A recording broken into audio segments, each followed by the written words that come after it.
سے کالر نے ایک سوال پوچھا، وہ بھی میں آپ تک پہنچانا چاہتا ہوں کہ جو اس وقت حالات ڈیولپ ہو رہے ہیں اسپیشلی مڈل ایسٹ کے اندر، ہمارے آس پاس ممالک کے اندر، ان کے بارے میں آپ کیا کہیں گے؟ آج ایران پر حملہ ہوا ہے، آپ کا کیا کہنا ہے اس کے بارے میں؟ دیکھیں، یہ ظلم کی ایک داستان ہے جو اتنے عرصے سے اسرائیل نے شروع کر رکھی ہے، اور ظاہر ہے اس کی پشمنائی کے اوپر امریکہ ہے۔ اب تو کسی کو کوئی شک نہیں رہنا چاہیے، یہ لوگ گڈ کاپ بیڈ کاپ کرتے رہتے ہیں۔ ایک طرف خود ہلہ شیری دے کر اسرائیل کو مسلط کرتے ہیں مسلمان ملکوں کے اوپر، اور دوسری طرف پھر جنگ رکوانے کا کریڈٹ بھی لیتے ہیں۔ تو ہم نے تو کچھ عرصہ پہلے کہہ دیا تھا کہ یہ امریکہ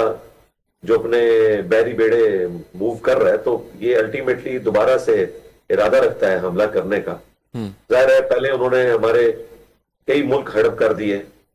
اس میں آپ دیکھ لیں ٹاپ آف لسٹ عراق کی مثال آپ کے سامنے ہے، بالکل شام کی مثال آپ کے سامنے ہے،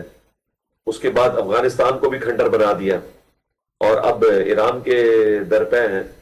تو امت مسلمہ کا کام ہے، خصوصاً جو عرب ملک ہیں ان سے تو میں ریکویسٹ کروں گا، جس طرح انہوں نے پچھلی جنگ میں اس حوالے سے ایران کو مورل سپورٹ دی، اب بھی مورل سپورٹ دیں، اور اگر ایران جوابی کارروائی کے طور پر عرب ملکوں میں امریکن اڈوں کو نشانہ بنا رہا ہے تو ان حملوں کو عرب ملکوں پہ حملہ تصور نہ کیا جائے۔ بیسیکلی ظاہر ہے کہ امریکہ تو اتنی دور بیٹھا ہے، اسے ایک نیچرل اس اعتبار سے بیریئر بھی حاصل ہے کہ وہاں کوئی دوسرا ملک اتنی آسانی سے پہنچ نہیں سکتا۔ تو ظاہر ہے ایران نے جب بدلہ لینا ہے تو وہ قطر میں جو اڈے ہیں، بحرین میں جو اڈے ہیں، انہی پہ حملہ کرے گا۔ تو اس کو مسلمان کا مسلمان پہ حملہ تصور نہ کیا جائے۔ ہماری مورل سپورٹ ہر اعتبار سے مسلمان ہونے کی حیثیت سے ایران کے ساتھ ہے اور ہونی چاہیے، اور ہماری حکومت بھی پہلے بھی ایران کو سپورٹ کر رہی تھی، اور ایران کے لیے بھی درس عبرت ہے کہ ایران نے بھی اپنے پورے ٹینور میں ہمیشہ انڈیا کا ساتھ دیا پاکستان کے مقابلے پہ، سوائے ایک ایشو کے کہ کشمیر کاز میں ہمیشہ ایران نے پاکستان کو سپورٹ کیا، لیکن باقی سارے معاملات میں انڈیا کی سپورٹ پہ رہا۔ اور آج دیکھیں انڈیا اسرائیل کے ساتھ مل کے بالکل ایران کو اس تکلیف سے گزار رہے، ظاہر ہے ان کی مورل سپورٹ اسرائیل کے ساتھ ہے۔ تو میرا خیال ہے ایران کو سمجھ آ جانی چاہیے، پچھلی جنگ میں بھی ان کو سمجھ آئی اور اس جنگ میں بھی، کہ اگر اس خطے میں کوئی ان کو سپورٹ کرے گا مورلی ہر اعتبار سے تو وہ صرف پاکستان ہے، اور پاکستان پہ بھی ظاہر ہے اس وقت مشکل وقت ہے اس اعتبار سے کہ افغانستان کی جنگ بھی ہم پہ مسلط کر دی ہے ان پاکستان دشمنوں نے، جو کافی عرصے سے پاکستان کو ڈیسٹیبلائز کرنے کی کوشش کر رہے تھے، بی ایل اے کی شکل میں ہو، ٹی ٹی پی کی شکل میں ہو،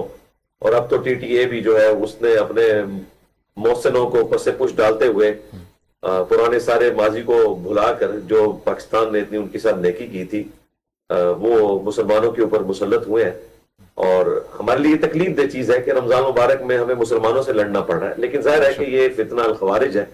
اس میں کوئی شک نہیں ہے۔ اور یہ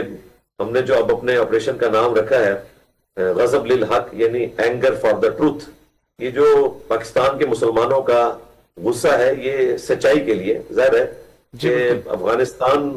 نے اس وقت جو ہم پہ جنگ مسلط کی ہے، اور پچھلے 4-5 سال سے ایک تکلیف ہم کاٹ رہے ہیں، 2021 سے لے کر ابھی تک بڑی کوشش کی پاکستان نے سمجھانے کی، لیکن ایز اے لاسٹ ریزارٹ ہمیں اس جنگ تک جانا پڑ رہا ہے۔ اچھا علی بھائی، ان سارے حالات میں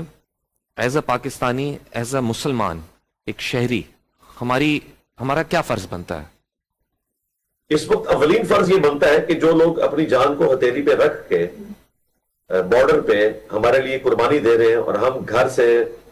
ان کے لیے دعا کا تحفہ بھی نہیں بھیج سکتے، ہم اپنے گھر والوں میں بڑی یعنی خوشگوار زندگی گزار رہے ہیں ساری اور افطاری کی اپنی فیملی کے ساتھ، اور وہ اپنی فیملی سے دور اپنی جان ہتھیلی پہ رکھ کے بارڈر پہ اس ملک کی حفاظت کے لیے اور الٹیمیٹلی اس ملک کے عوام کی حفاظت کی خاطر اپنی جانیں پیش کر رہے ہیں۔ تو ہمیں ان کو دعاؤں میں بھی یاد رکھنا چاہیے، ان کی فیملیز کے ساتھ بھی حسن سلوک کا معاملہ کرنا چاہیے، اور اس وقت ہم اپنے اندرونی اختلافات کو، خواہ وہ پولیٹیکل ہو، مذہبی اختلافات ہوں، ان کو بھلا کر ریاست پاکستان کے ساتھ، پاکستان کے اداروں کے ساتھ، بالخصوص پاکستان کی جو افواج ہیں، آرمی ہو، ایئر فورس ہو، بحریہ ہو، اس کے ساتھ کھڑا ہونا چاہیے، اور حکومت کے ساتھ کھڑا ہونا چاہیے، اور حکومت کو بھی چاہیے کہ اپنے پولیٹیکل اختلافات کو بھلا کر اپوزیشن کو بھی آن بورڈ لیں، اور پاکستان کی عوام کو چاہیے کہ وہ چند گمراہ کن یوٹیوبرز بھگوڑے جو یہاں سے بھاگے ہوئے ہیں اور وہ حرام کے ڈالر کمانے کے چکر میں پاکستان کی عوام کو انڈیا پاکستان کی جنگ میں بھی گمراہ کن خبریں دیتے رہے، اور وہ تو لگتا ایسا تھا کہ جیسا کہ انڈیا کے ساتھ کھڑے ہوئے،